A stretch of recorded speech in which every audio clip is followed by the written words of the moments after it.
Good morning and welcome to the Capital Gang. I am Oscar Semoyam Soke, and as Moses would say of the morning show, with a bevy of topics for discussion. We have a poster out there that says some of the topics we're going for discussion, and we kick off. Joseph, you first speak about this before I go to that's Joseph Otieno. Yesterday I was at an event with him, and he did mention that I call him the most opportunistic optimist of the UPC party, of the one faction of the UPC party, so to speak. No, I say you say that I am the most optimistic member of UPC, but most importantly, that I am the most optimistic Ugandan citizen. That is true. And considering the conversation we were having yesterday, Oscar, it was extremely important. At the end of it, you can see Ibrahim doesn't believe that this country is actually possible. I genuinely believe that this country is possible. So it was fantastic. But Oscar, in the same vein, I also believe that Ibrahim is the most genuinely cynical Ugandan.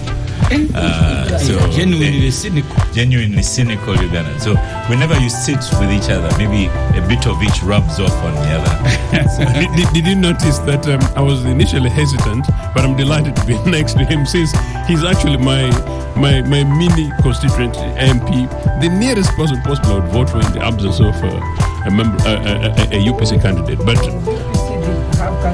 yeah, they have had the candidate, by the way. We've had candidates before, and yes. And in 1985, we could have won 2 of the 4 Kampala seats for information. But look, just quickly on the red ribbon. You know, the red ribbon, I don't know what you want me to say about this, but I think it's extremely important that as a campaigner for HIV/AIDS from as early as Makerere University, Oscar, those days they used to give us 100 packs. This is a bad one. 100 packs of condoms. The government of the day before Mr. Museveni, for students. But students always used to make fun of no. Students always used to make fun of condoms. And I went around Michu and Abdahol simply saying that, no, this is a serious business. You guys, you need to protect yourselves. Of course, abstinency is an issue to be discussed. This thing went on and tore apart our country. You see, Oscar, Oscar, just to interrupt Ochieno, during our orientation at Makerere, Professor Seuf was the Vice Chancellor, warned students against HIV and sex and so on and so forth. The Guild Minister for Health came and said, you see, you have come to Makerere where there is total freedom, including freedom to commit suicide.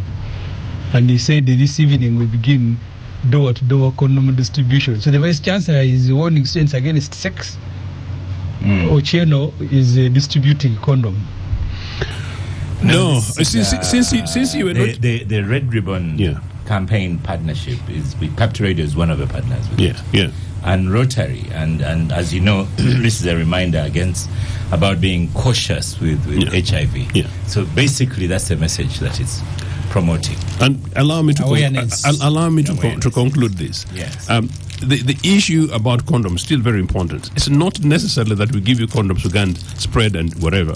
It is simply that wake up to the reality that HIV/AIDS exists. In any case, anyway, perhaps we might be giving you condoms to make sure that you use with your appropriate, legally bona fide partner when you are taking responsibility in these things. The point is this anyway, that HIV/AIDS is real. We're beginning to take it for granted. And Oscar, because of the new advance in medicine and technology, people no longer see people, quote, who are sick, and so therefore they think it's business as usual. It's not. And particularly for the younger people, no, we need to take it much more seriously. Yeah. Was it included in the census, by the way? Was there any information on HIV? No, I don't remember. There was quite a lot of information, but I don't remember. It would have possibly have struck me. Yeah. But are they... we will check. So young Ugandans particularly, and all responsible citizens, wake up. This thing's a real Capture. You guys do a fantastic job. Okay. On behalf of Capture FM. It's a national, and as we said, Capture is also part of the campaign. Mm-hmm. So, Honorable Semuju, what is it you are doing to annoy General Saleh? This week, one of our topics. This week. Yes. I have done Oscar nothing. You see, we had General Saleh. Was that a level letter? You are now one of those he has sent a note to. But you remember your role in this, Oscar? No, I had no role. You were the one who called me, and you said Moses Biaranga is looking for you. That was your role. So I look for. Oscar had a role in this. Yes. So Oscar called me and he said Moses Biaranga is looking for you. He was looking for you. Since Moses is our brother, I got in touch with Moses, and Moses told me that he has a document. He actually called it a document from General Saleh. And you know, Saleh has ever given me a document when I was working at the Observer. His argument then was that Ntandikwa had worked, and actually a lot of money had been recovered, but government technocrats were lying that it was not. Finance or? I spoke to him before he resigned. I am actually the one who wrote the story that Saleh is set to resign. And he called me through Juma Seiko to tell me that actually Ntandikwa had worked. And he sent me a detailed document to show that money had been recovered. Since then, we've never spoken. So you told me to call Biaranga. I called Biaranga. Biaranga sent me what he called a document was a notebook. A notebook. A Saleh note. He has been writing a sleeping note. With a good handwriting. Saleh warning me that he will take me to court if I stop tarnishing his name. Right. Have you been tarnishing his name? I was on TV and BS on Tuesday, and I used the NADS as an illustration to get people to understand why Museveni is attacking UCDA every day, something he has not done. And I said that for Saleh and his group to go and take over NADS, Museveni launched a campaign. Every day he was attacking NADS, how they are doing nothing, parading officials from NADS, threatening to take them to jail. The conclusion of that relentless attack against NADS was the creation of Operation Wealth Creation, headed by General Saleh. And that Operation Wealth Creation, the thing that I said that may have annoyed Saleh, and I am happy they did, was that, and you are happy they did? Yes. Was that as soon as Operation, because you see, Oscar, the public may not know, Museveni created Operation Wealth Creation under what he called a standing order procedure. Standing order procedures. That is the something he created as a legal basis for Saleh's outfit. And then he authorized them to go and use NADS money to do distribution, including ambiguous things like a strategic intervention, that there will be money for them for strategic intervention. And these are written things. I'll share with you after the Capital Gang the documents you may have forgotten. So I said that the first activity, as soon as Saleh's Operation Wealth Creation was created and went into NADS, and NADS remained as a secretariat, but they created codes within the budget. I don't have to read them. Under agricultural output and strategic intervention, and they are putting money coded, as I have said, for Saleh and his group to direct where it should go. The first activity, and you remember I told Saleh when he appeared on this show, was that he removed 97 billion shilling, and this is captured in the report of the Auditor General, to buy pickups. And I said on the TV program that the first activity of creating wealth by Saleh was to buy pickups using 97 billion shilling to distribute to veterans, army commanders who were disgruntled. That, by the way, was the time of Mama Mbabazi. And Museveni feared that Mbabazi was teaming up with Tinyefuza and they were meeting veterans of Luwero. You know, Museveni will not fear Ochieno. But the moment he's told that commanders of Luwero, a specific unit, are angry, they are teaming up with Mbabazi, it is a that's why his harassment of Besigye is unequal. Because Besigye kept saying that I have support in the military. So the operation of Sare, first wealth creation activity, remove of 97 billion shilling to buy pickups. That's what I said on, and that's what annoyed him. But it's not my information. It is the information of the Auditor General that as soon as they arrived, this is what they did.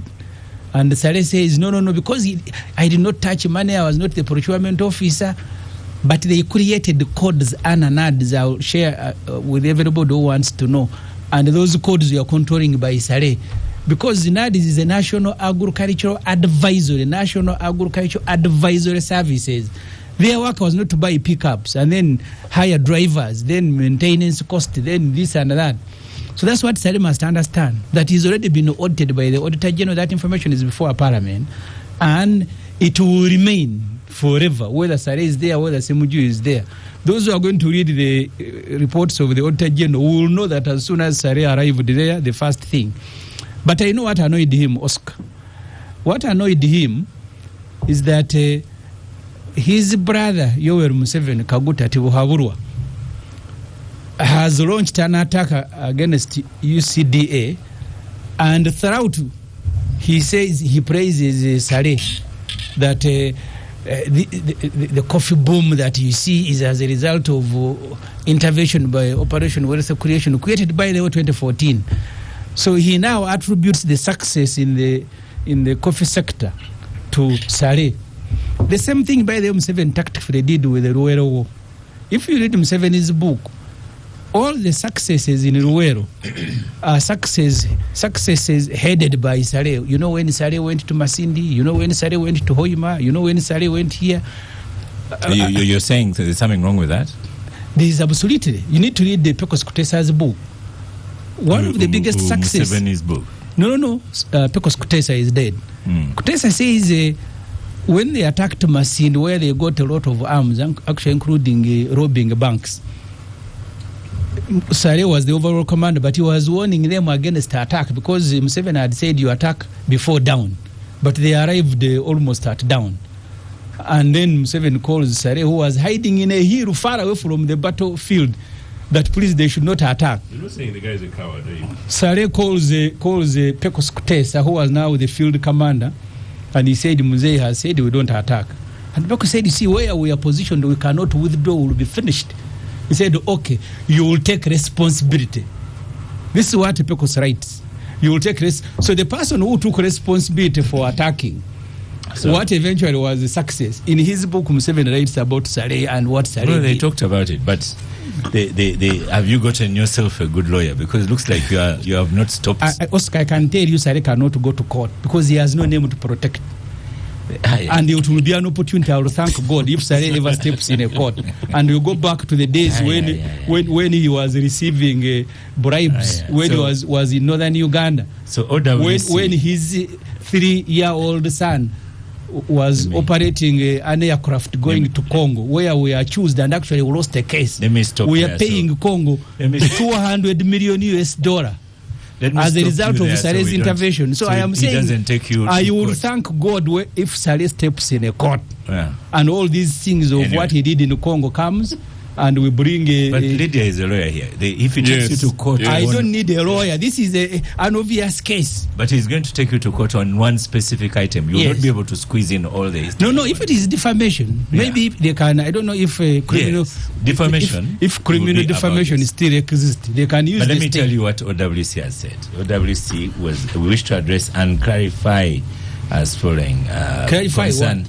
A video circulating on social media in which Honorable Semuju Iganga, in an interview with a local television station, makes statements regarding the procurement of vehicles for OWC. His presentation was a false statement and ill-informed, aimed at discrediting OWC and defaming its chief coordinator, General Sare. Goes in about how it was established is number one. 2, the vehicles deployed for OWC operations, both at the Secretariat and nationwide, were procured by NADS in strict accordance with PPDA guidelines within a transparent public finance framework. The process followed Uganda's established regulatory frameworks and legal standards, reflecting our commitment to public accountability. General Salim Saleh was never involved in procurement, nor was he ever a supplier. Those interested in all NAD suppliers are encouraged to check the PPDA database, which he was telling you to do. Accordingly to Honorable Semoju's misinformation, the total procurement cost is 97 billion, which is a total misinformation because the procurement records, according to NADS, is 28 billion. And that information is available to the public. This expenditure was necessary and justified to support field officers who have been instrumental in distributing agricultural inputs to beneficiaries and supporting communities nationwide in efficient and effective manner. Claims of inflated costs are unfounded and lack factual basis and are meant to confuse the public. You mean that thing is still existing? Therefore, I skipped a few more. Therefore, statements by Honorable Semuju suggesting that OWC was established for personal finance gained by General Saleh are both untrue and baseless. OWC was created to transform the agricultural sector. That's a statement sent by one of our regular listeners, Noah Whitney. It is not by, because I was wondering if they are still existing. First of all, they were illegal. They were illegally created and they shouldn't never have been there even for 1 second. Well, okay. So hopefully, we hope you will not go to court, Honorable Semuju. No, I am praying, Oscar. Please don't pray. I want to go to court with Saleh. Anyway, yes. Lydia, I want us to go to Kisoro. Semuju has had his say, and we hope General Saleh doesn't take him to court or does not write him another note. Whenever he writes notes to people keep quiet. So, he has written a few notes. Why but on another show, this will last a bit longer. Yeah, no, they usually are short like that. So, Lydia, congratulations on a Kisoro win. The double win? Well, I don't know if it's a double win, but yesterday I was in the company of Norbert Mao, chairman, and he said NRM was beaten thoroughly in Kisoro, and a lot of people wondered, what do you mean NRM was beaten thoroughly? So I'm here to say congratulations to you, Lydia. Why didn't DP fill the candidate? Because he's a president general. Why does he talk about NRM where he serves as a cabinet minister? So you mean we should not speak about NRM? I mean, you first of all begin with yourself. Why do you want to celebrate our losses when you participate in our gains? We are in government, you are there. When we lose, you don't cry with us. What type of person is that one? Well, there were a few commentators. The exchequer is now I did not hear the question. No, I'm also asking. I'm surprised that we have such many beings in Uganda. Whereas we were congratulating. I've come from Kisoro. Yeah, we saw you on TV. And the NLM flag bearer, whom I went to support, lost. She was number 2. Where were they? The elections. So which means So does that mean Mao had a point that the NRM flag bearer was beaten hands down? I don't know about Mao. Maybe you enjoy conversation. If you want to talk about Mao, let him come to the show. And okay, let me talk about Kisoro. In Kisoro, in Kisoro, and was the NRM beaten? Yes, the NRM party lost. I'm telling you what you want to hear. We had the NRM primaries, where 8 candidates participated, and the flag bearer was Honorable Rose Kabagenyi. And after the primaries and the nomination by the Electoral Commission, I traveled to Kisoro to campaign for the flag bearer. And when we got there were other candidates. I think actually UPC had a candidate. A fantastic candidate, yes.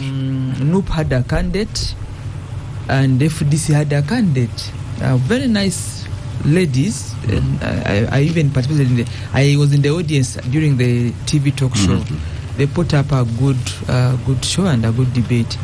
The NRM candidate whom I went to support lost. I comforted her. I said, Rose, you know, when you come for a campaign, there is a win or there is a loss, so we've lost. And the one who won, Akifeza, Grace Ngavirano, she was independent. She had a radio. So the radio lady won. And we have... radio as a symbol. Congratulated. I congratulated Rose.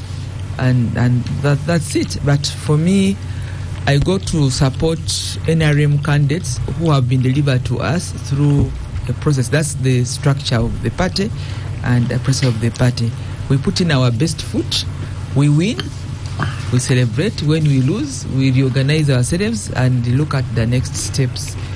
So I want to also take this opportunity again to congratulate member-elect Rosie Akifeza Ngavirano, the lady of the radio. She was independent with the radio. I think she put up a good campaign. When I go to the ground, there were children, school children. When they are going home, they were singing Akifeza. I found that very intriguing. Everywhere in the town, in the community. But what caught me first were the children. I later got to know that she has been working a lot with children, but also even her work in UNHCR. She was a UN staff, but she was dealing with children. And I think that's where her passion is. It was so visible. So I don't know what else you want to tell me, Oscar, but that's what happened in Kisoro. Well, some people are disgruntled that the president had also invited when he went to campaign, as he usually does for candidates. There was a bit of disgruntlement that he campaigned for both the independent and NRM. For the no one who is not NRM. I was in Kisoro myself, so I have first-hand information. The president did not openly campaign on the forum where he was. You have used the right word here, so don't. for the independent, he campaigned for the flag bearer.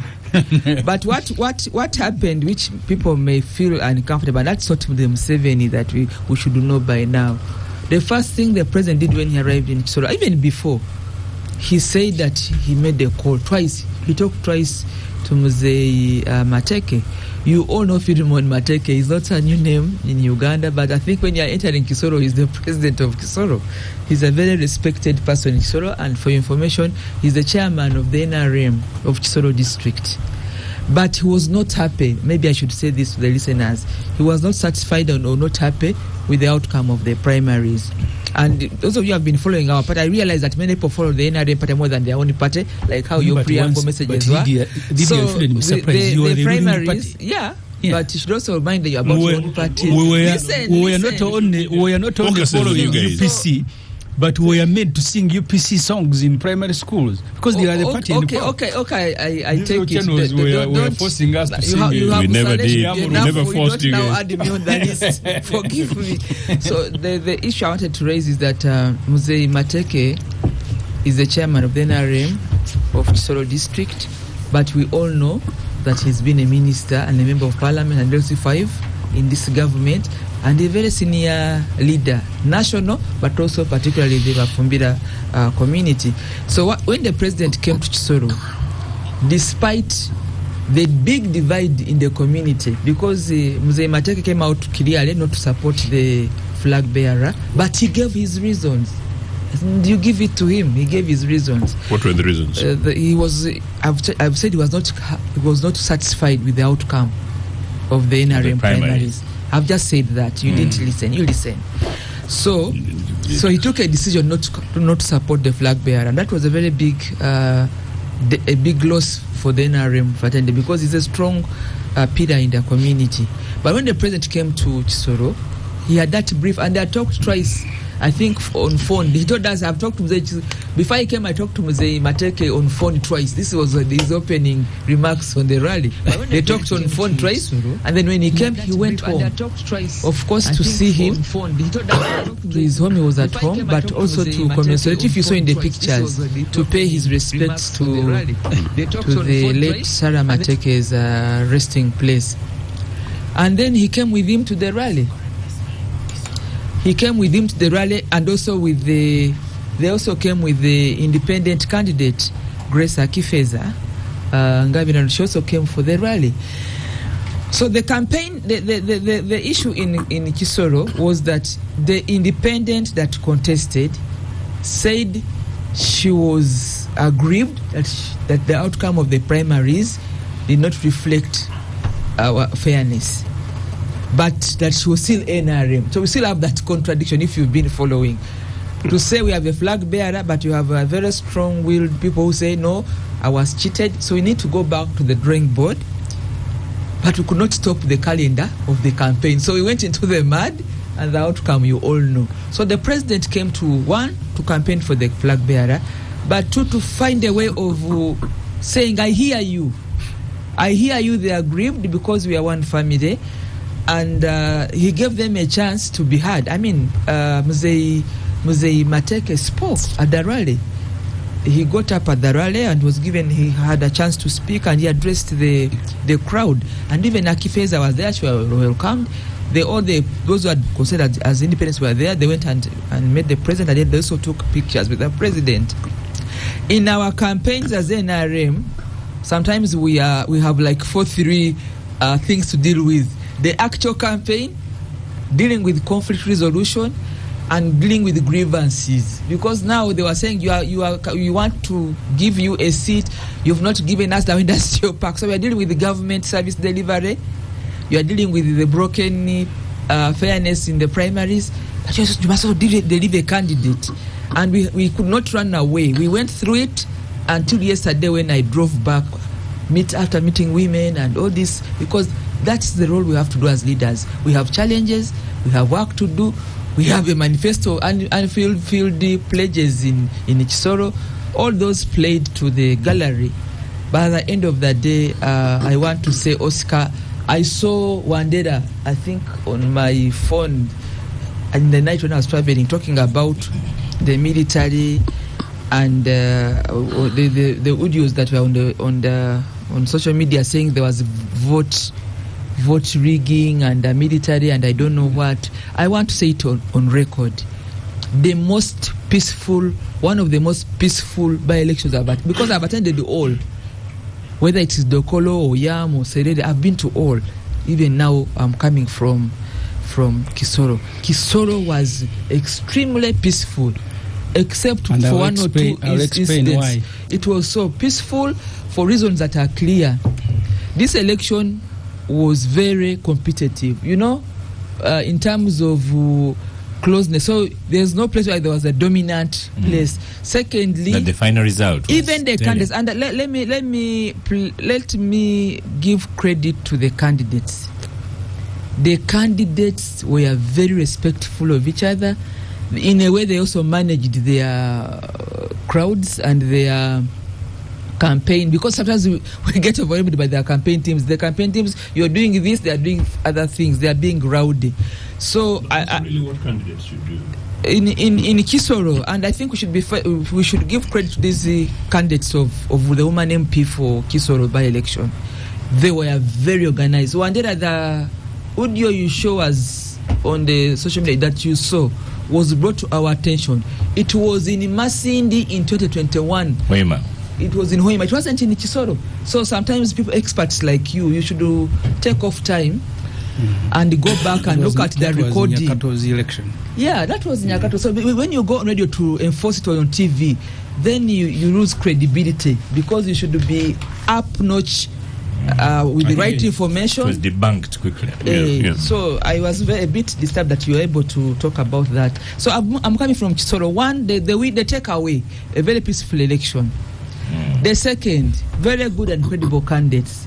The third, we NRM, we have work to do. We've come back with homework. But most important, I think, for my reading, NRM is still very strong in Kisoro. There is no doubt about that. Leave alone the results. The community is happy. They only demand what's due to them. There is a lot of manifesto, unfinished projects. And then, of course, Oscar, because it borders two international borders, DRC and then Rwanda, The Rwanda border was closed. Chanika for some time. It has opened. There's still life. There's life there going on, but they are a bit conscious. They are not free like they used to be. Now Bunagana has been closed. This is the 3rd year Bunagana is closed. So you find the restaurants that look like they were abandoned. You find the lodges. The biggest infrastructure there are lodges. People would cross borders to have fun, to play Lingala music and all that, Congolese music. The place looks abandoned, and the community there, they feel that their business, the business has come down, their livelihood has now changed. So Bunagana is really quiet, and you see from their faces, they want governments to talk to each other, and they open the Bunagana border. Yes. Derek is here, and you're most welcome to Gang, Derek Wandera. But just a small second for Derek to know and the others is that yes, the NRM flag bearer lost, and therefore I came back with a loss, but also with the hope, because Akifeza Grace Ngabirano, who was the independent, participated in the NRM primaries. She's the NRM. And she met us and she promised to come. That thing you hear that's not illegal, that NRM leaning, she's purely NRM. I think we need just reorganize us so that the right people get the flags. By the NRM the constitution now, she's not. So she's now coming to work with the NRM party, and definitely. Isn't she suspended for standing as an independent? No, she's not suspended because by their constitution, if you campaign against NRM. So I thought that I should make that clear, so that the people who meet Oscar in the corridors and they celebrate the loss of NRM, tell them that they should wait a bit. No, I did. I did that yet. for you. Yeah. But this, you now talk about independence, and the good thing is Lydia is here. And sometimes I fear talk about the independence when Lydia is not here. She personally, she knows about them. And Derek is here already. Lydia has given him a flog for posting fake video. But the issue of independence and NRM party, you the journalist, practicing journalist, it is a sore issue. And even just before the election, some people in the NRM were saying, why would the president come with an independent to a rally to support an NRM person? And this has happened before. Not the president coming, but it has happened before, where an independent stands against an NRM flag bearer, and the independent has won. Isn't this the 3rd or 4th independent winning? Where? They are about 17 They're about 17 parliaments. You're counting 3. This is 70 NRM independents. I think majority are. Maybe they're about majority 5 opposition. They don't win the primary, but they go back because they are grieved. 6 of them must be NRM. But then they come back and say they are leaning, which is also, it's politics really.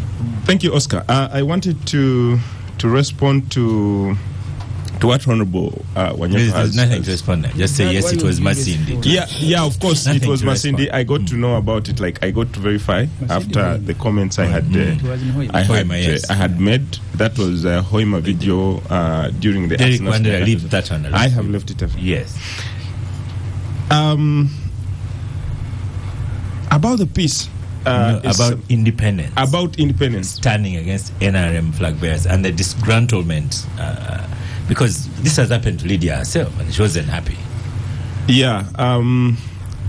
I wouldn't want to constrain myself to comment on just particularly Kisoro, but maybe widen the conversation to what we've seen before. Like Honorable Semujo has put it, there are over 60 independent NRM leaning MPs who had participated. Most of them participated in NRM primaries, and we saw how bloody the NRM primaries were. And each time there is an NRM, even in Kisoro? No. This time not. The others, yeah. With the bloody, literally, but calm. Kisoro, bloody, figuratively, I can say. Competitive, so to say. In some parts in the country, the NRM primary is the election. Yes. That stiff competition in Kisoro is always a precursor to what we expect in the general elections. What we saw in Kisoro, however, maybe Honorable Wanyoto can agree with me that they got to realize the the gravity on the ground with which the independent candidate carried, maybe a little too late, and probably that's when they tried to play around with the face of it, coming with an independent candidate on the rally of the NRM. I don't know how it hoggered with the candidate of NRM. I don't know in real democracy whether I will feel good when you're coming with my opponent. I'm trying to actually say that I am weaker than the person you've brought to ground. But yes, democracy is a game of numbers, and in most cases there are very many parts of this country that do not vote parties, that do not vote colors, but yet go for individuals, especially in rural Uganda. In rural Ugandan areas. I have seen, and during, for instance, the last election of 2021, I saw on some polling stations where the direct elected MP loses very terribly.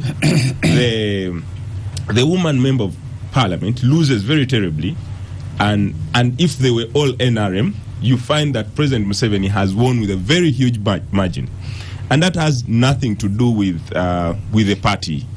And I feel it's the same that was in Kisoro, because the vote of Kisoro had so many emotions of just giving that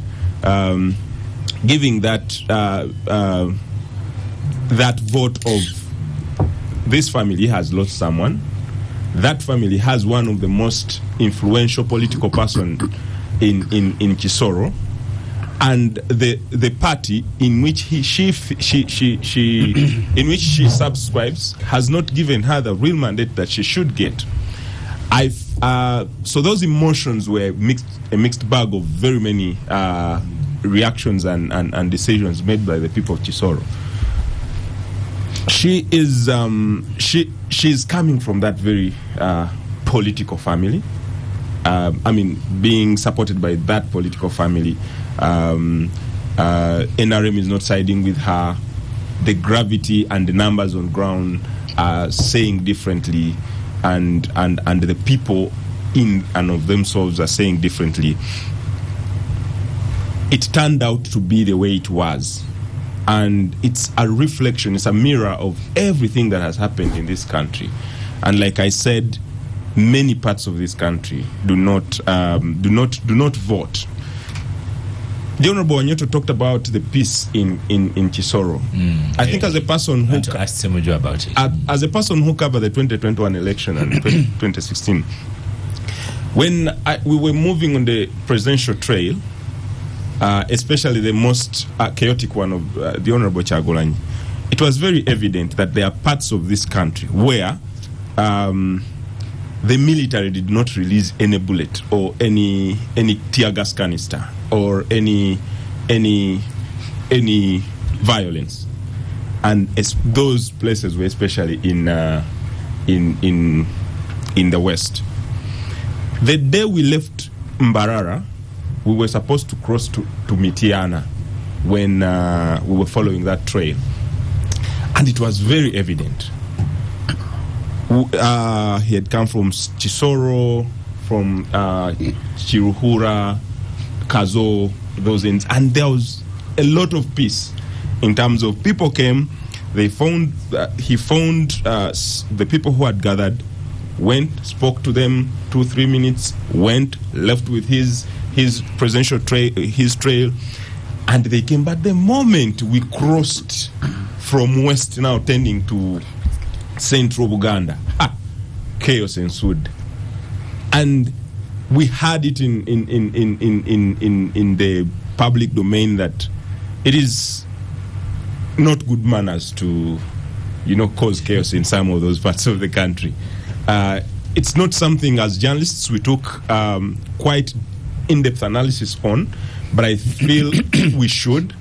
The Kisoro election has given another even evident that you can have an election without confrontation. Violence.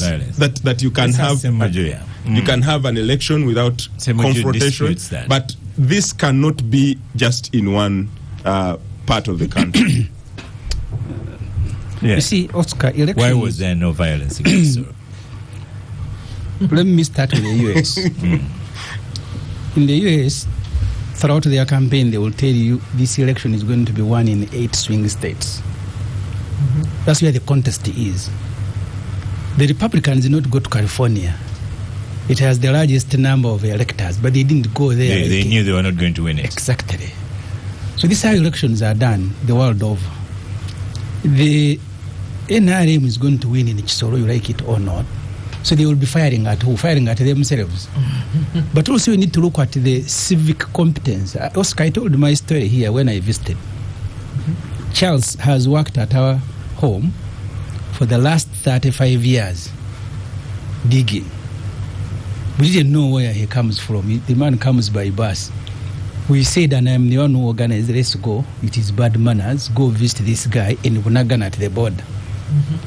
We went as a family of Wajinganda. As soon as we arrived, I was cooking. Police shows up with 2 police patrols in Kisoro, and they're asking me, why did you come to visit without notifying us? Kisoro is not different from Karamoja. It supports NRM, that is without doubt, but they police it. You cannot do politics of any other group. The only time you can go to Kisoro is when you have a bail. I mean, if you can stop someone just visiting, those stupid policemen so found already they knew that you had gone to... Yes, I don't know how, because I slept in Kavali. But they found me in a banana plantation cooking pirao. Said, why are you here? They started confiscating phones from my sisters who are recording them. So that's how barricaded politically Kisoro is. That the only politics known there is NRM politics. And unfortunately for them, we don't have politicians who speak their language. In fact, majority of them listen to radio station of Rwanda. They listen to Rwanda more than including when Charles is at home in Rwengo.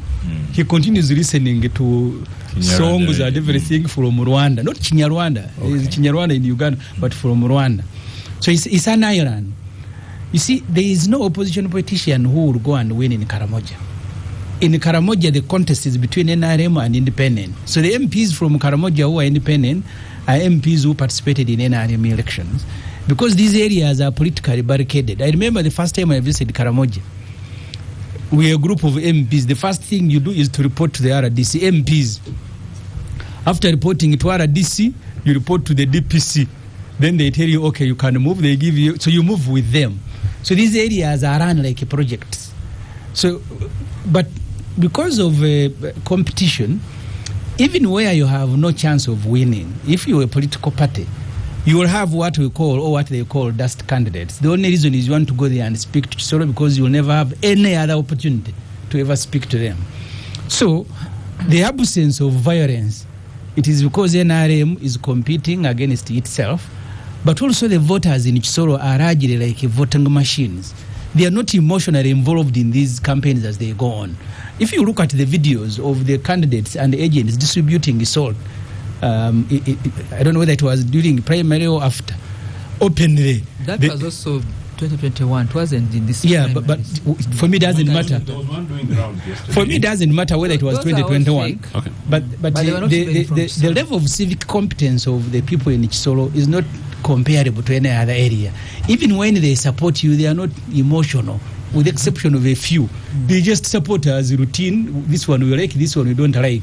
Here, where people support and they are the ones driving a campaign, when you cheat, it's like you've cheated them. That's why you have to shoot and kill them and arrest them, because they don't look at this thing as a thing of the candidate. It is our thing. When you arrest Kyagulanyi Ruwuka, before you bring him to wherever, Kampala will erupt, because they are the ones who are competing directly against you, Mr. Museveni. Okay. So you can understand the context of Kisoro and why things happen the way they are, and for a very long time they will happen. But even in a normal campaign day, Oscar, there are areas where you have no support. In the last election in Ichira, I won with 45,000 votes, followed by Nopo at 18. The NRM candidate got 4,000. The state, because NRM is a state party, like UPC was in many respects, Even where they shouldn't exist, the state exists. The RDC will be there, the deputy RDC, the police, everybody. So they do if they do that work in Kampala. I've told you I was in a terrorist center in Wakiso, and the declaration forms of Honorable my friend Rosemary Seninde are being collected by RDCs and district internal security officers. I was with his personal assistant and he was calling Chengera, call Diso, where is the DR form from Chengera? So we can pretend here that the election is in Uganda. Even in Kampala, NRM candidates are state candidates, they receive state support, the state institutions, the same thing that happened under Ocheno's government. No. So in Kisoro, no any other party can operate there. Let's go to Otieno himself. So the only moderating effect there is that you have within NRM you have different shades of opinion. You have Muzei Mateke, yes. who was with Otieno in UPC when ministers. Actually, I told Otieno when we were entering here that during the UPC time ministers were ministers, and that's why Mateke is still adored there, because you see, if a UPC, we used to sing for them. When they visit our schools, you spend the whole week preparing to receive a UPC minister. Because that minister was a minister. If he gives you a school, but even in books today, pens are being given by Museveni. That's why I think his wife wanted to distribute sanitary pads directly. So smaller things now are done by one man and his family. So that's why ministers are useless. But Mateke of the UPC, because of the way the ministers were powerful, he still... Let's go to Joseph Otieno. Joseph, the big question is, and this has been affected, UPC has been affected by this. The NRM, don't they have ability to sit down opposing factions and say, let's come to an agreement? Why run a campaign with an independent and a flag bearer, and they are both from the same party, and the president has an ear for the independent? Remember, this started all with your UPC. I don't know, these days you have three factions of UPC where you never get to meet, you never agree. So you particularly will not be able to blame NRM for failure to sit down together. Oscar. Can I give you information? Just 1 second. Honorable Semju has explained the influences of these communities, but what's also unique about them that these are communities that are on international borders. So they're a bit different, like Karamoja, Kisoro, they are on international borders. But what's important, what's so dominant, also that is so influential in these communities are the religious institutions. When you go, of course, when you go to Karamoja, you'll still find the strength of the Catholic Church and also the Protestant Church. Why? Because they are the ones actually that have had the enduring services for the community. Education, health centers, they are mainly those faith-based foundations. The same with Kisoro. Yeah, but also... So I'm telling you, you're talking about NRM, you're talking about the government, but there's this big animal, the elephant in the room.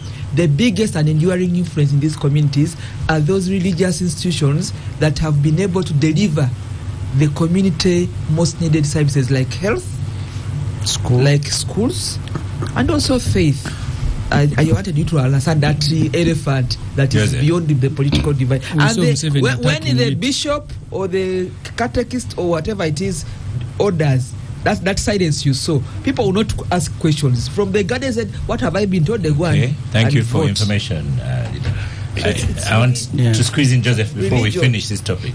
Religion is a very big factor. You know, Oscar was with you yesterday at an event. It was a delight seeing you. I must put for the record that one of the chief guests was a former gangster called Norbert Mao.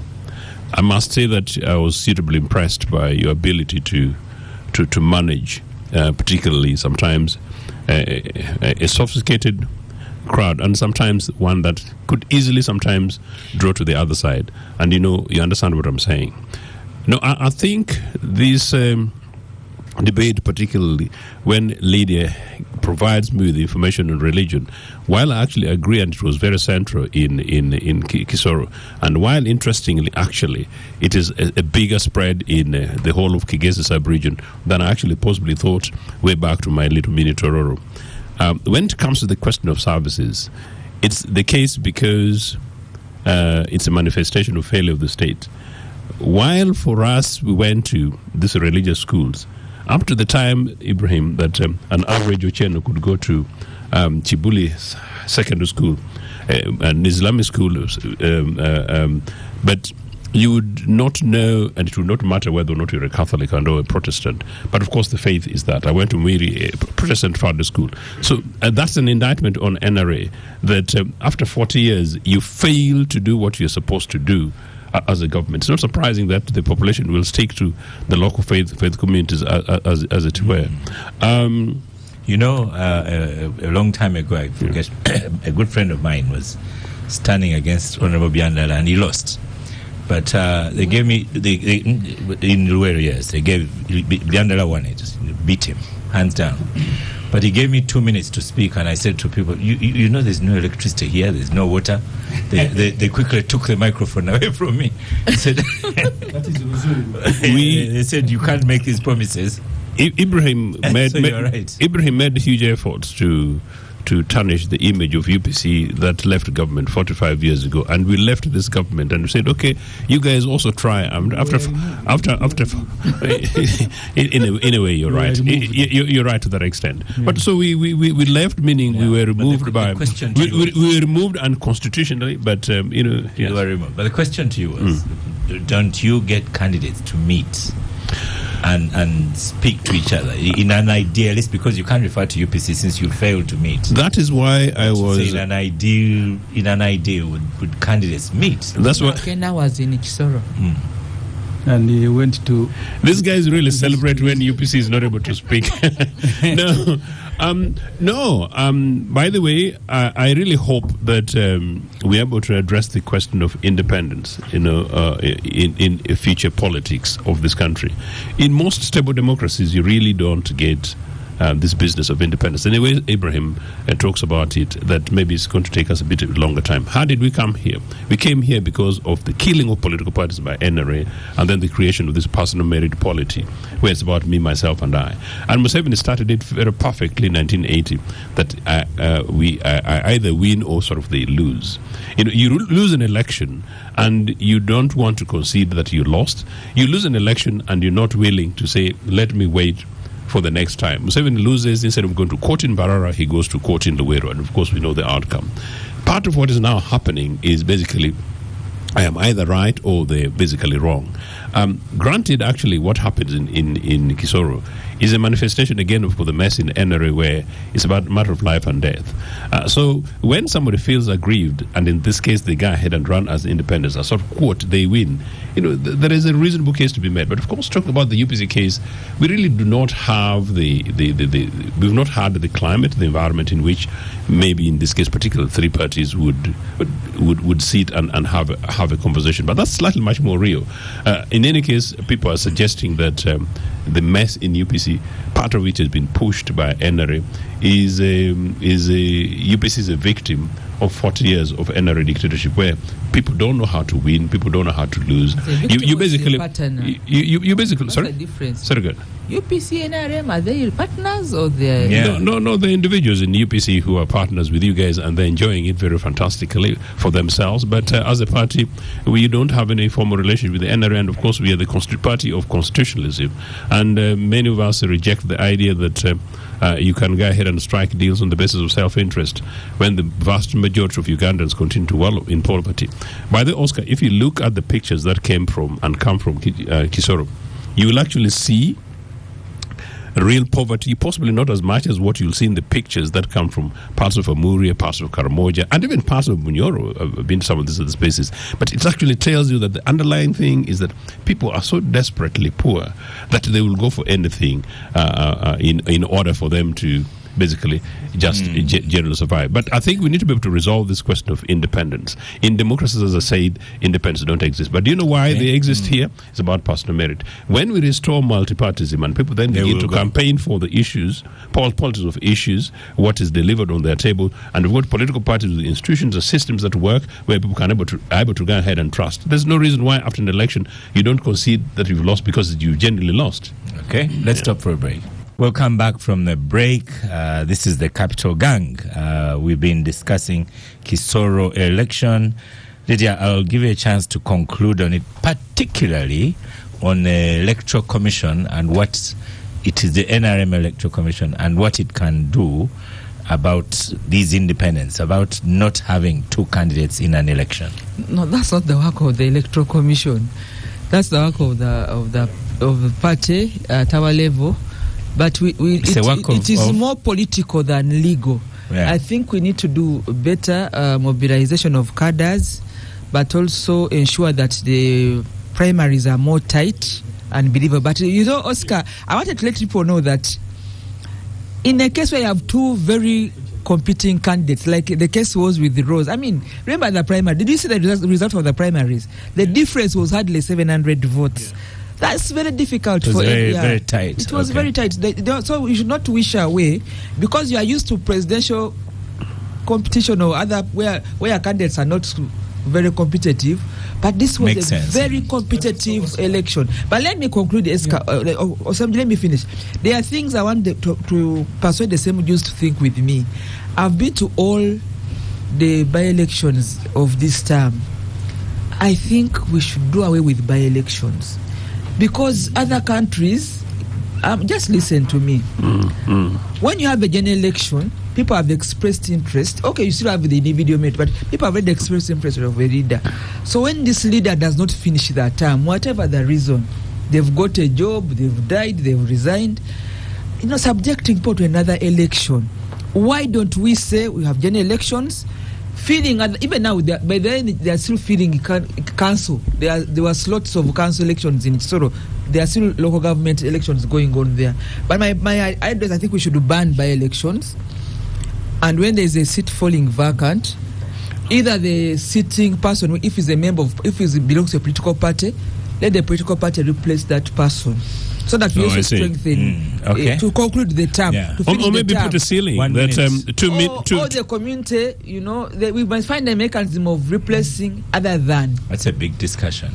Yeah, but I think it is high time we had it. On the topic. But finally, I think that it was a good election, but we should be mindful that we always have problems when you have competing candidates, like the case was in Kisoro. I just want to say that I was delighted that UPC was represented, and the UPC candidate did reasonably well. The 300 plus votes, under 400 votes compared to the two other people from there. Eternally optimistic. Yes, and it shows that actually once we're able to be settled, and once we're able to resolve our party leadership questions, and once we're able to traverse this country, that we're able to come back and compete with everybody else. And of course, it's a necessary thing, Lydia, that when NRM is able to be faced on issues, we're able to square up and make sure that we reorganize this republic for younger guys like the P5 guy who's just joined the studios. Political parties in Kisoro play a big role, because we all converge at Mzee Mateke's home. The NRMs, the UPCs were all at Mzee Mateke's home. So he was the fantastic Minister of State for Education and the UPC administration, and we provided secondary school in every sub-country across the republic. We all converge. Oscar, you also need to understand, particularly with NRM, because they are a state party, people who lose elections in NRM, we are political competitive elections, are always, of course, they have now rationalized, but majority of board members on these agencies were people who lost NRM primaries. Yeah. In the last election, all my colleagues who lost the election, Museveni met them in Entebbe. And he said, remember, you can leave it, but the other one, where the Nyombis were involved, he was asking them, those who wanted to be placed somewhere so that they don't compete against NRM primary, he grouped them. Then those who said will contest, whether. So there is an extra motivation once you belong to a state party. People become RDCs because they have offered themselves, and there will be meetings, ambassador. So an NRM person to move in a competitive election, except one like the one who won, that is sure will win. Others don't go there because they will win. They go there because the conversation is not to reconcile. I also want a job. I also want this. Conversation before the end of the year, and how we can have independence and no elections and people who've lost jobs. But anyway, this week there was yet another accident, and Derek provided the information for me. as a journalist. 6 people died on the Jinja Iganga highway, died on the spot. Yet another accident. We have Chigogwa, not discussed here. A lot of people died. We have head of motor vehicle inspection, Engineer Karim Chibuka, in the studio. You're most welcome. Thank you, Oscar, and the gang team. Yes. What do you do, Engineer Karim Chibuka? Like my title explains, I head motor vehicle inspection, particularly looking at the safety of vehicles inspection and also inspection of driving schools for compliance with certain requirements. Very soon now we are entering into inspection of garages, again for compliance with the certain requirements. You just be a little bit louder so that... For compliance with the certain requirements, because you cannot talk of safer vehicles when you are not addressing the problem at source. Those people who are repairing the vehicles, we also have to bring them on board to be compliant with the laws and the regulations which govern them to ensure that the vehicles are safe. And also involved in a number of critical projects which government is implementing, including, among others, the Intelligent Transport Monitoring System, ITMS project. Yes. And we had that big tragedy in Chigogwa, Yes. but that was kind of outside your area. It is people who went to siphon off fuel that ended up getting killed. Yeah, outside, yes, you're right, Oscar, slightly outside our area of jurisdiction, but it still concerns us because ultimately it begins with the road crash. Okay, and then the road crash translates into other actions, including the catching of fire or overturning of the vehicle, catching of fire, and then people losing their lives thereafter. So it concerns us because where it starts from is a traffic crash. Yes. Was it a crash, or just yeah? It was a crash. It was a crash. Okay. And the crash, was it to do with poor vehicle maintenance, or it's, as they say, sometimes it's an accident? Yeah, sometimes it's an accident, yes, you're right, because we differentiate between the crashes and accidents. Crashes of negligence and yes, accidents. Crashes, of course, you can avoid if it is a crash, but if it is an accident, it means it's unavoidable. Yeah. So in this particular case, because the vehicle usually when the vehicle gets an accident like that, we do a retrospective investigation by inspecting the vehicle to ascertain what could be the cause of the accident. Okay, but in this particular case, it was a unique one that after the accident or the road crash, the vehicle got burnt completely. But nonetheless, we get the opportunity to assess the area where there were any attempt by the driver to brake, looking at signs on the road like skid marks, but they were not available. And indicating that maybe because from the people who were around the first responders, they said they had the vehicle coming hooting, indicating that probably there would have been a brake failure. Yeah. And the failure for us to locate the skid marks directly puts this into the picture. Yeah. Okay. That probably the because if it had been struggling, there'd have been the skid marks would have been there, but we didn't see any signs of skid marks on the road, implying that there was an element of mechanical failure, to be specific, brake failure, and also element of overspeeding. Yeah. Okay, because even if brakes fail and you are driving at the speed which you can easily manage to stop or to veer off the road, then that one is manageable. Then I see many cars, abandoned cars at police stations. Have all these inspected or just abandoned? Accident cars? Yes, you're using the right word. Sometimes they are abandoned. Sometimes they're just waiting for justice to be delivered. Because when a vehicle gets involved in a road crash or in an accident, of course, investigations take place. That's the mandate of Uganda Police. For us, we inspect vehicles as Minister of Works and Transport to ensure that they are in good condition to be on the road, and we license them. Then when the vehicle gets involved in a road crash, of course, the mandate of Uganda Police is to take over and investigate as to why this vehicle was involved in the accident, what was the cause. But of course, they do that in collaboration with us, although that is directly their first mandate. But so, Engineer Kibuka, yes. where does this inspection take place? Because you've closed down inspection places. There's the other company that had been forced on us that failed. I see they're trying to sell off their premises. So where does inspection take place? I beg your pardon, Oscar. Did you say forced on you? Yes. Yes. That's interesting. And that's why it failed. Honorable Semuju is also stamping your assertion. Yes. Yeah, but I'll give clarification on that.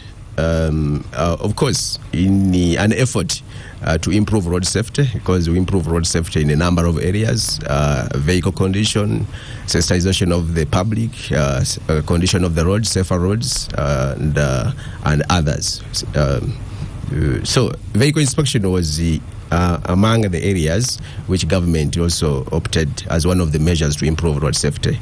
And for a long time we have been doing inspection, but manually using the I don't know which words to use. The auditors used the word. It's traditional way of inspection using visual approach, but we opted to go for automation. Because with automation you achieve efficiency gains. So that's why we contracted a company which had the technology, which had the resources to invest here and do the motor vehicle inspection on behalf of the country. That company is called the SGS. But along the way, during the process of implementation, some things went wrong. And somehow Parliament intervened by instituting an investigation, I think, which commenced around 2017. Government had entered a contract with the SGS in 2015. They had set up vehicle inspection stations at that time to commence vehicle inspections. And it died? It didn't die. Yes. Where does it work from? Sorry? Where does it work from? No, I'm bringing to you the background as to why it was maybe it died or why you're not able to say. So where does inspection take place? So there are vehicle inspection centers which we have. Of course, following the failure of that program to take off because of the challenges, government through a cabinet decision opted to compensate SGS for their investment and government take over the facilities. And so far we have paid them 30% of the investment, which was audited by the Auditor General, and we are remaining with the 70% of the investment. And thereafter, government is going to take. In fact, we are in advanced stages of taking over these facilities. If I can bring you to speed, we are targeting either early December or the next week, the second week of December, when we take over those facilities as government of Uganda, and we start operationalizing them for motor vehicle inspection starting in the next year. But that will not happen. I'll tell you about the one in Kisoro off air when we finish the program. Yeah, that will not happen until when we have sensitized the general public and understand why government, it is important for the vehicles to be within inspected. your docket, Engineer Chibuka, you also have road safety. Yes. And you have come to a studio with a young man who knows about road safety. I don't want to say talk for him. Yes, he could. So here we go. First, say your name and what do you do for a living? Where do you work? What do you do? My name is Imran Chibuka. I study from Hillside Primary School. In what class? I am in P5. I first want to introduce myself. I want to thank everybody for giving me the opportunity to be here. Wait, just go quickly to the question. Don't waste your minutes. What do you understand by road safety? I understand, but road safety is when you be safe on the road. The way is how we can prevent accidents like the one on. I hear that 6 people died in accidents. Or is it a crash? Some people drink alcohol while they're driving. Others overspeed, while others just cross the road carelessly. Others can have others can have their cars broke when they are not in good mechanical condition. Yes, and then they can still they still use them, and then by the time they want to fix them, they are already damaged, and they use them in transportation of people, which is not good. It is not good to overspeed on the road, because it can also lead to accidents. The main cause of overspeeding is delaying in time. It is caused by not planning the time you are going to reach. So just a quick last question from me. Even at my school, I work at a school, and we've been doing road etiquette and safety. And one of the recommendations we make is young children like you not to sit in the front seat. There's an international standard which is 11 years. I hope you don't sit in the front seat. I do not. I sit in the back, but okay. My father encourages me to wear my seatbelt. Okay. So thank you very much for your submission. We've recorded you on the Capital Gang. Thank you. So continue with preaching on road safety. I wanted to encourage people to always wear their seatbelts, to also always follow the highway code. Wow. And to wear a helmet if you're on a border. Yes. I also encourage people that if they're going to take alcohol, let them at least go with somebody who is licensed in driving. So because if they get drunk, there's somebody who can take them back home safely. Okay. Thank you very much for that submission. You can just grab a seat here now. I think one day I'm going to give you a job as a teacher. And you teach these things properly. So, Honorable Semujo, thank you very much. Yeah. Yes. Bravo. So all parents should do that. Teach road etiquette, road safety. You had a question for Engineer Chibuka. And I hope Imran has not softened you on the questions you want to ask. No, his submission contained something that was very interesting. Not planning, and you did it. So I was telling Lydia, the reason they are here for 40 years. it's lack of plan. Not planning your journey, and then you're overspeeding. Yeah. So that's the lesson. You see, my vehicle, Imran, you're the future. Vehicles, UPC. have only been inspected when I am involved in an accident. It doesn't matter whether minor or not. That's the only time I have been referred by police to Naguru. So inspection of vehicles is a good thing. But in Uganda, like many other things, enforcement usually is a problem.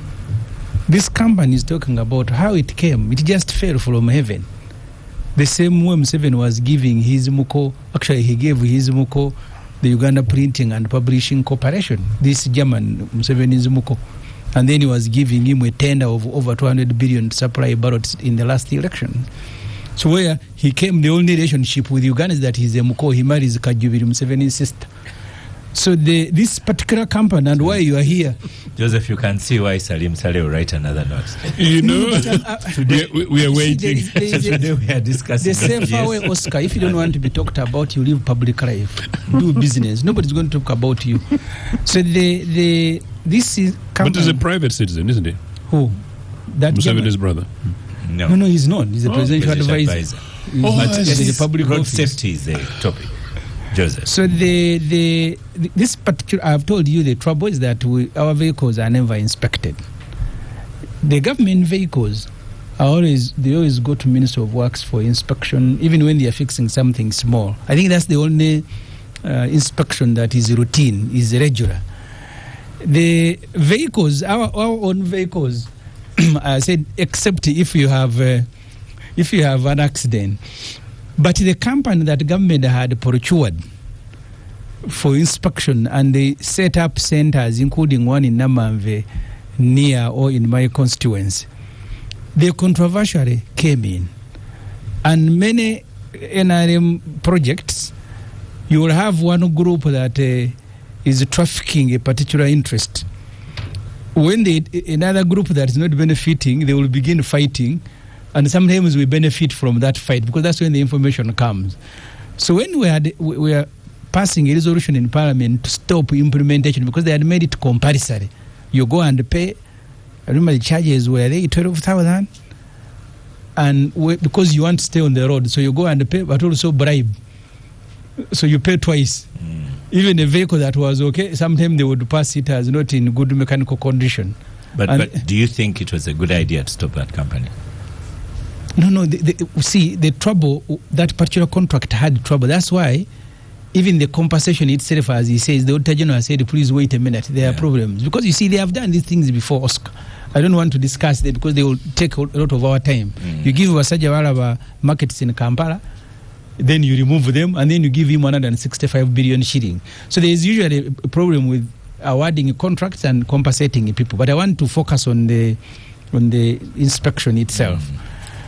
It's a good idea for government to roll out inspection, and I hope that there will be enforcement mechanism to get vehicles that are not roadworthy parked somewhere. I disagree, by the way, with the police. I have had a conversation with them each time I am taken, either arrested, and there are many vehicles, borders at police stations. Because you see, the economy will lose because a lot of money has been spent on the procurement of those vehicles. One time I was at Chireka, what used to be Wembley, and I asked them, why have you guys parked here tens of vehicles and they are rotting? You see, that rot affects the economy. And they told me some of them, the cases hadn't been resolved.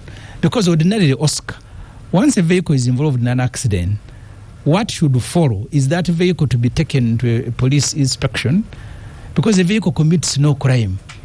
And then a report is done and you release the vehicle immediately, except instead vehicles of piling them up. Yeah, but for them, but I don't know. It's a question of justice, as he has said. Sometimes people are suing and so on. No. There are vehicles and motorcycles that are at police station because they are exhibits. But even exhibits of that nature can be processed and then they are out of police station. But a bulk of these vehicles and pickies that are at police stations, they are not the one that are either exhibits or they are accidents. But police and the government, and I don't want to blame, because I don't know at what stage he gets involved in this, is that they are used to it, that you just park and then they ask you sometimes. That's very serious food for thought for the police, actually. Yeah. So the economy loses all that amount of money when these and space at a police station. Yes, begin rotting away. Okay. Dave, I wanted to ask a question. Ask me. No, not you. I wanted to ask Engineer Chibuka. The cause of the accident along Jinja Iganga Highway was because of the one of this week. Yes, the one of this week that claimed 6 was mainly because of these trucks that carry sugar cane and stuff. I wonder whether there is any kind of inspection that ever happens to those vehicles. And there are so many around Jinja because of Kakira and Iganga, Lugazi. And you know, you're driving. We lost an MP. An MP there. Another time, the Honorable Rebecca Kadaga was motivated to go and arrest them. Sometimes they move at night, no lights. Yeah. You get, they don't have lights. They reach a hill and they just stop moving and they begin moving backwards. And I keep wondering, what's their place in our society? Why are they on the road in the first place under that kind of condition? They have caused numerous accidents, but you still will find them. In the middle of the night, you'll find a lorry has broken down in the middle of the road. There is no signage whatsoever that there is a broken down vehicle. You just have to be very careful when you're driving on that road, and it's because it's what caused that accident. I want to know whether these vehicles, especially company vehicles around that area, because there are so many industries around that area. I wonder whether there is an intent to fix that. To fix that. It's interesting. On this show, we have 3 panelists who use that road to go home. Producer Patricia also uses the same road to go home. So we should have personal invective and personal annoyance about that road. But Engineer Chibuka, the question to him is, that road is dark. While a few years ago I was helping out at a school in Jinja, and I'd have to wait until 10 p.m. to drive back to Kampala when it was properly dark. Because if you leave at 7:30 and it is not yet properly dark, you are at risk, especially against those lorries, because you just come up on them. But at 10 p.m. and you have good lights, you'll see them. But as young Imran was saying, that's late. So can you agitate for lights as well? That is true, and obviously he'll possibly do the final submission. Oscar, this is a very, very important matter for me. I have a personal experience, as you know. I lost a close family member. In fact, one of the biggest national tragedies, losing up to 4 members of one family on a road in Uganda, including somebody very close to me. And that is something which is very traumatic. But fast forward, Engineer Chibuka, I was with the Commissioner for Road Safety not so long ago, and with also Alan Kajina, outgoing, unfortunately, excellent lady, head of UNRWA. As a result of an accident I got on Nagonga Road, ironically, Oscar, I don't know whether I told you, I actually ramped on Maram that had been put on the road, and I'm one of those advocates for this. And the reason was people walking on the road and they leave them and yes, and no signage put on there. It's a matter that I'm still going to continue to proceed with it. And it was a narrow one for me because of reasonable speed that on which I was. It could really have gotten worse. So some of these are things that can be avoided. But on one engineer, the issue is basically the state of the roads. One of them. Quite clearly, potholes that people are not talking about, road signage and lights on the road, but also on the other, the fact that many of these roads, as already been said, are not roads worthy. Many of the drivers I don't know, including this morning I was busy hooting to someone not far from the studios. You don't know where these guys get licenses to drive these very big vehicles. And so sometimes when you find the police guys trying to seek to enforce, basically doing either routine or some people say they can change for their evenings. Just pause there for a second and we'll have a short break. Sorry. Welcome back from the break. This is the Capital Gang. We're looking at road safety. How do we prevent preventable deaths on the road? Joseph, you were concluding. Yeah, just quickly, that I really hope that we take this as push more far and farther. That we make sure that drivers, people who on the wheels, are people who are licensed, sufficiently trained. And in many cases, perhaps I wonder whether in future we might also be thinking about retraining drivers, or perhaps on the spot, making sure that many of the people who ride these vehicles have got the capacity to basically drive the vehicles in question. The mechanical condition things have already been spoken about. Speed is a big thing, and the young man is fantastically talking about not only speed, but this thing, business about drink driving. And finally, this seat belt thing, we need to emphasize it. I've had friends who join me in my car, and when I insist that they should be putting on seat belt, there's even this temptation to say that, we're just going next door, or we're going slowly. No, these are things that are compulsory and need to be enforced. But finally, on this one, young children in front seats of vehicles, extraordinary. It should really be. Is it against the law? Yeah, it's against the law here too, because I know it's elsewhere. They should not be there. But amazingly, there's a universal standard. It should be 11 years or older.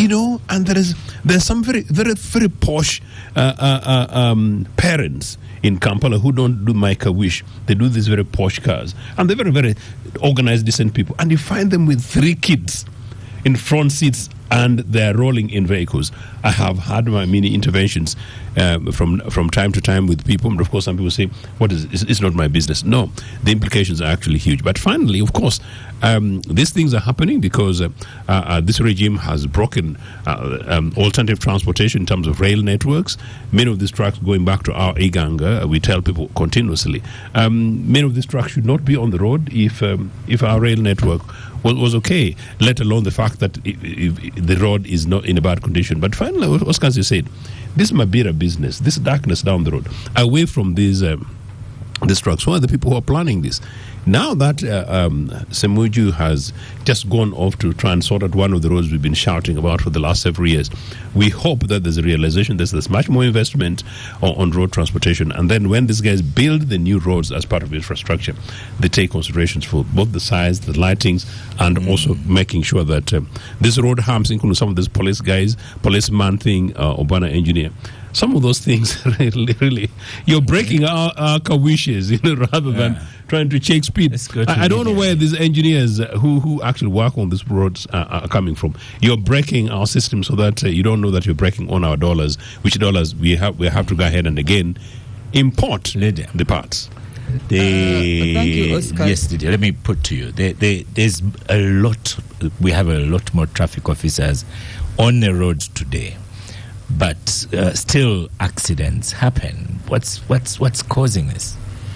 The whole story about vehicles, and I wanted to welcome Engineer Chibuka, but to just say that it's not enough to be here as the head of vehicle inspection, because the issues of vehicles cannot stand alone. I invited him. When you talk about, I'm just trying to give the story. Yeah. Vehicles inspection must work with government procedures about the database on vehicles, government vehicles, but also permits. So for us in the public, we are very impressed by the agency that is now issuing permits. They are very fast. You cannot, it's automated, people there are professional, but you might have somebody who is professional by issues of permits, but then the vehicles on the road are DMCs, because nobody is doing the enforcement to make sure that the roads the vehicles on the roads are in good working conditions. So, and then there are the issues of importation of vehicles. So it's a bigger thing than you can be a small department inspecting vehicles, but you must work with means of, now you had people talking about police, but you're not from internal affairs, but you cannot work alone.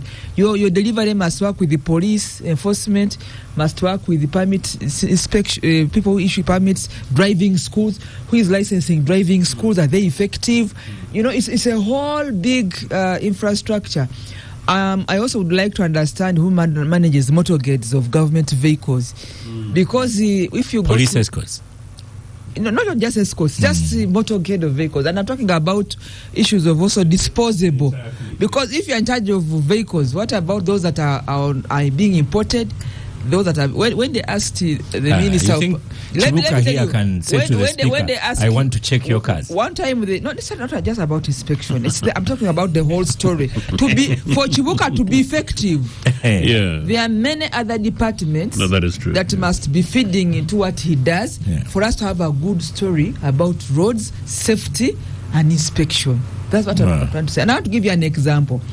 I think someone gave an example of there's so many vehicles, both private and government, that are lying at polling stations because occasioned by accidents. Police station yards, they sleep in them, they hang clothes on them, the plants growing on them. They've been there for years. That's already a health hazard, an environmental hazard, but also does not make our police stations look neat.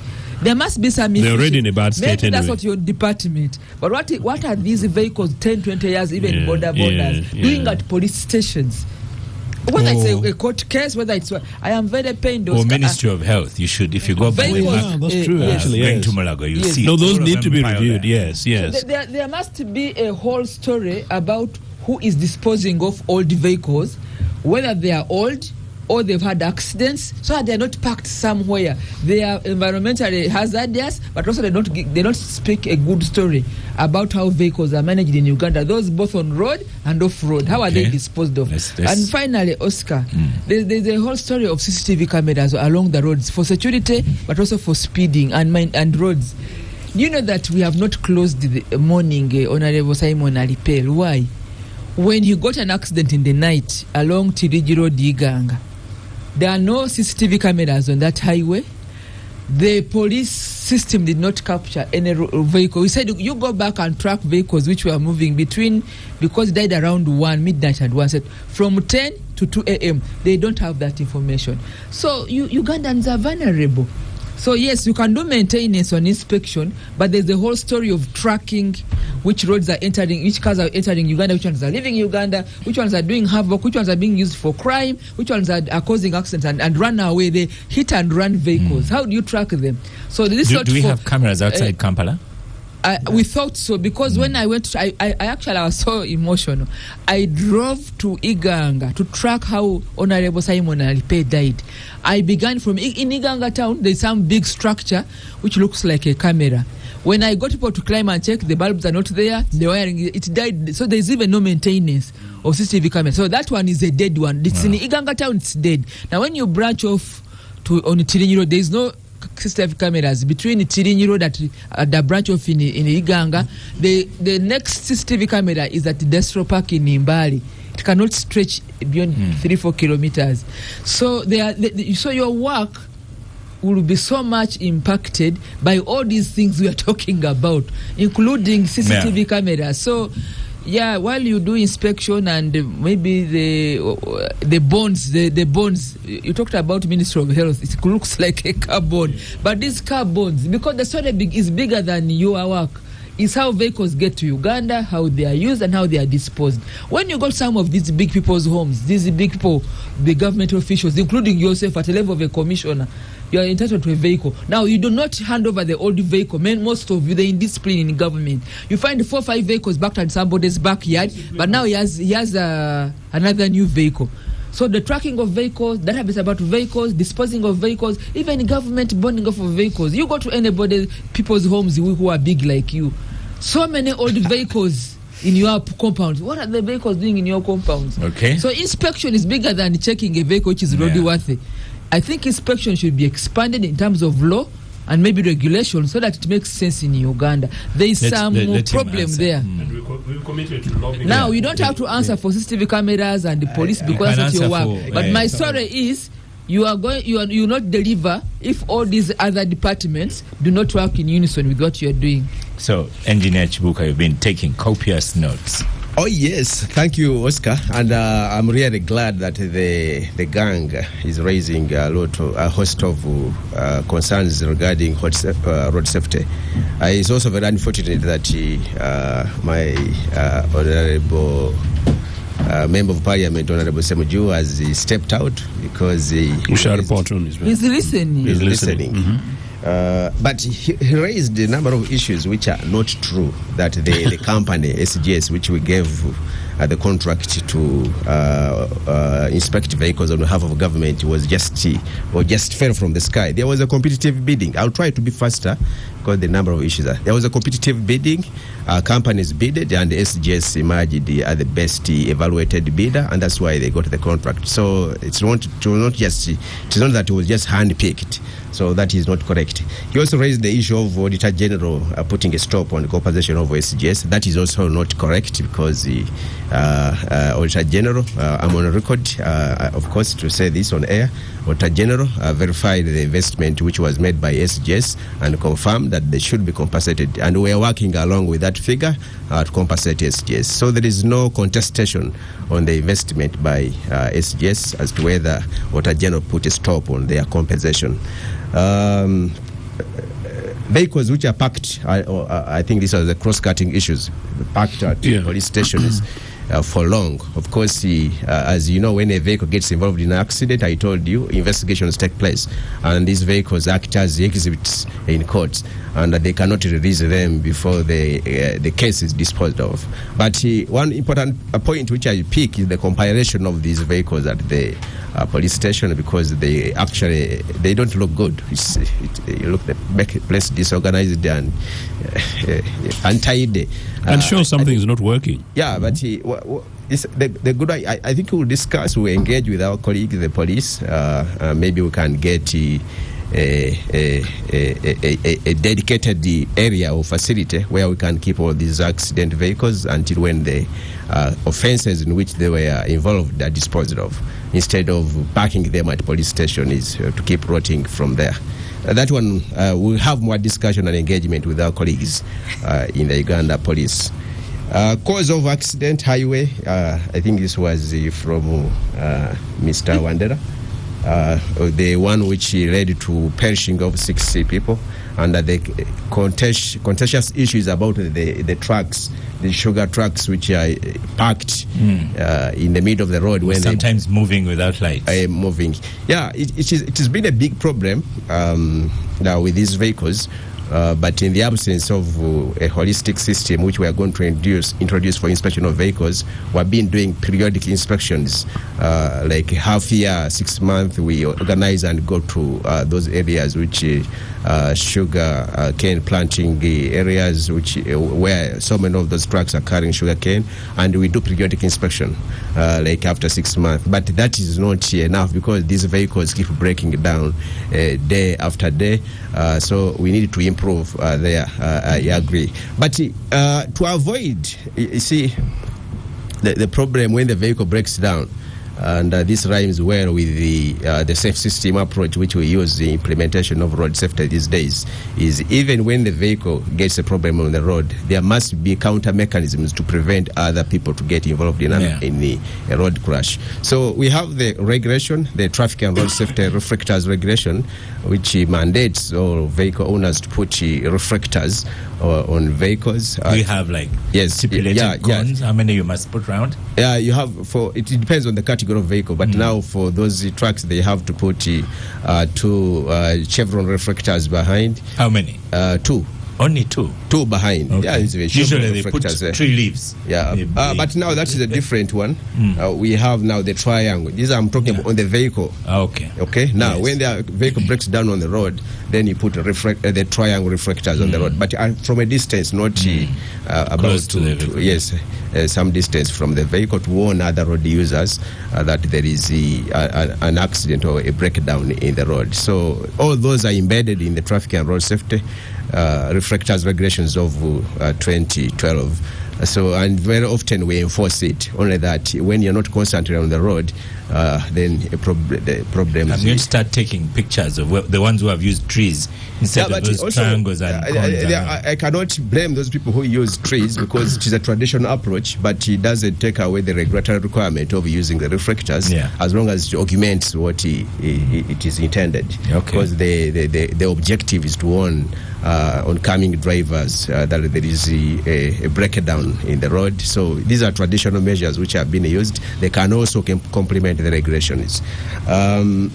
But nonetheless, we've taken note and we'll continue doing our best to ensure that these vehicles, because there have been a problem, I agree, on the road for quite some time.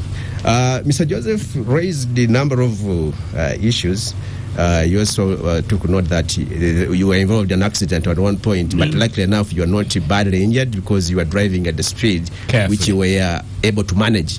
And this is what we normally preach to the public, that use or drive at speed which you can manage, such that in the case of any distraction on the road or anything, you are able to control the vehicle.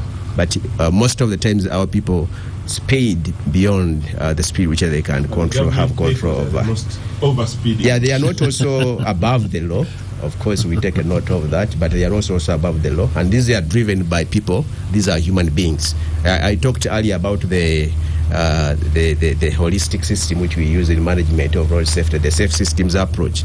Okay, asserts that human beings. Speak some more on that one. Safe systems approach. It is a holistic approach, which now the world is using for management of road safety, and it ensure that all road safety users are protected without getting them involved in any road crash that can end their life. So it is a zero requirement for getting any accident or road crash. Okay, so systems are developed in such a way that there is a countermeasure. Okay, if you are driving very fast on the road, okay, the road which you are driving on should have mechanism to prevent any impact of getting involved in maybe in serious injuries or losing your life. If you are in a vehicle, you are driving a vehicle, the vehicle you are driving in, if the human or the driver makes a mistake, there must be systems which can counter the effects. Okay. Yes, so also talks about, in fact, I'll bring about what Honorable Lydia said, that it's only Minister of Works or Inspection which is dealing with the road safety here. I want to inform the gang that I'm not here only for inspection, motor vehicle inspection. I'm here to talk about road safety because I have cross-cutting issues and knowledge on road safety. So the safe systems approach we are talking about, it make sure that all stakeholders that are involved in the road safety are brought on board. And in 2021, Ministry of Works and Transport launched a National Road Safety Action Plan, and it involves collaboration with all stakeholders to ensure that road safety in the country is improved. And we are working with all key stakeholders, including civil society organizations, Uganda Police, all key, UNRWA, and the host of others, and the Ministry of Health, because when a crash occurs, there is an element of saving life. So we talk about post-crash care. So all those things are there. These issues are cross-cutting. State of the road, yes, that one I cannot comment much. Of course, roads, it is work in progress. We are improving them.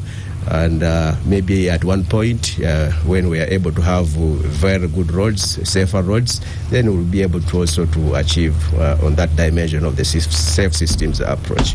Drivers should be licensed. I think also Honorable Lydia mentioned about the training of drivers. Yes, we are doing, like in my introductory remarks, I told you, as one of my tasks or duties is to ensure that driving schools are inspected, to ensure that they comply with certain requirements. And there is a list of licensed driving schools on the ministry website. We have a total of about 140 driving schools that are licensed to offer different categories of training for different categories of drivers. So the public, I urge them to check out this list on the ministry website so that they can know where to go to when they intend to undertake driving lessons. Okay? Yeah. Then lighting. We talked about lighting on those roads. Yeah, lighting is part of the safer roads approach. Of course, it is the dream of Ministry of Works and ultimately the government to have lights installed on all our roads, but it's a limited resource envelope also doesn't allow. But like I told you, but now when you're driving towards cities or towns, these lights have been installed toward the city centers. Yeah. If you take a note, okay? There are town trading centers, city centers. If you're driving at night, these lights, street lights, have been installed. So this is going to keep on expanded until subject to availability of adequate resources, because you can't do the things all at once. But you see what is happening. Okay. Yes. We are ending. Now, what's your final message to road users? Yeah.